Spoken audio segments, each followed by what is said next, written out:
we're going to try and put some legs on him. So consequently, using the car jack to get underneath, because he's very heavy, and I had to remove the existing, must have been for the old, whatever, for the old legs. The new legs we're getting should be 16 inches. We have to raise it with the jack, so 16 inches, and that will be enough to clear this box, which can go underneath then. Right, so far so good. 2 legs fitted, 2 to go. That's it. Legs back on. PYE now standing tall. The wooden veneer is quite damaged, especially that side, but it's marked pretty well over. However, I have noticed it's very symmetrical. If you turn the cabinet on the left upside down, the veneer is in quite nice, well, it's very nice condition. A little bit rough there, but much better. And the same with the inside of here. So if I remove the hinge, again there'll be a hole to fix the holes, and then you may have a better cabinet. Right, can't say that was easy, but not too bad. A little bit of veneer damage, but should be able to fix that. This was stuck on, nailed on and screwed on. Anyway, the hammer, scraper and white spirit did the trick.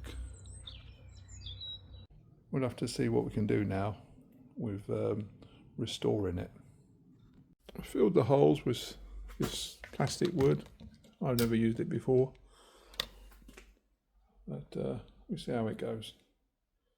Right, the other part of the master plan is to replace the speaker fabric, and so I found that these strips, they're screwed in from behind, but they can be removed.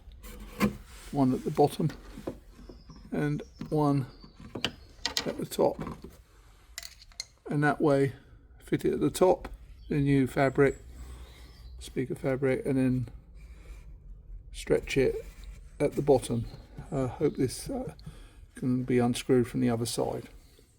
Right, the holes and damage has been fixed with this, which seems to have done a good job, and sanded down with this super fine block. So I think we're ready to apply the stain. That's the first coat of wood stain on. Doesn't look too bad towards the back end, but anyway, another job for another day. So rub it down tomorrow and put a second coat on. Takes at least 3 coats. Right, we're on the second coat. Coming along.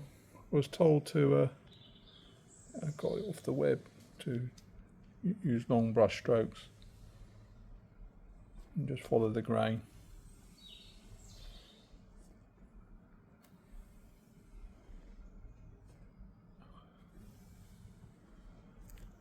Hopefully that will cover eventually all the little marks. Doesn't have to be perfect. Anything's better than what it was. We'll make it as best as possible. We're not supposed to do that. Long strokes to the end, to the edge.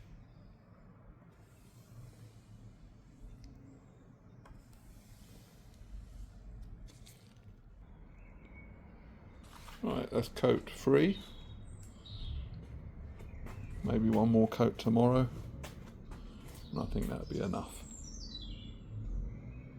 Right, I've been using this wood stain.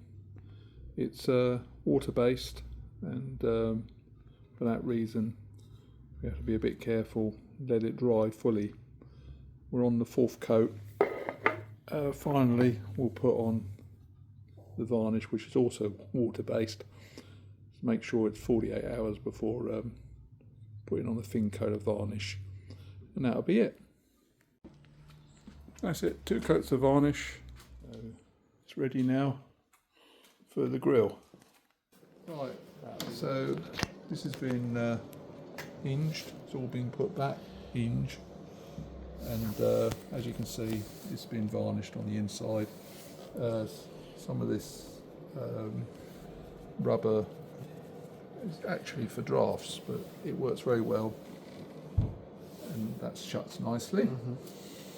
We've also put the this is cloth where it's actually for speakers, and that's been nailed at the top here, pinned, and underneath it was done with staples, just like here. So we've got staples along the bottom, and there's staples at the top underneath this trim, which has been put in with nails. We're now going to put, well, pins really. We're now going to put pin the bottom strip, which it's been all nicely sprayed, and this will fit this way round. Oh, no, it won't. It'll be the narrow bit at the top, and we'll use the what we've been using, which is this, to fix it at the bottom, along the bottom, and we'll do that now. Okay, we're going to go for every 6 inches.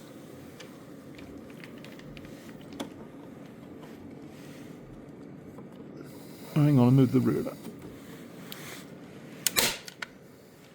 Look at that. Another 6 inches.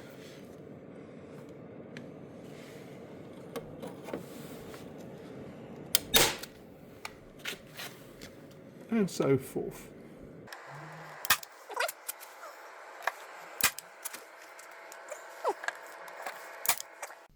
Okay, that's all done. Yep. Nice, shut the lid and admire the good work.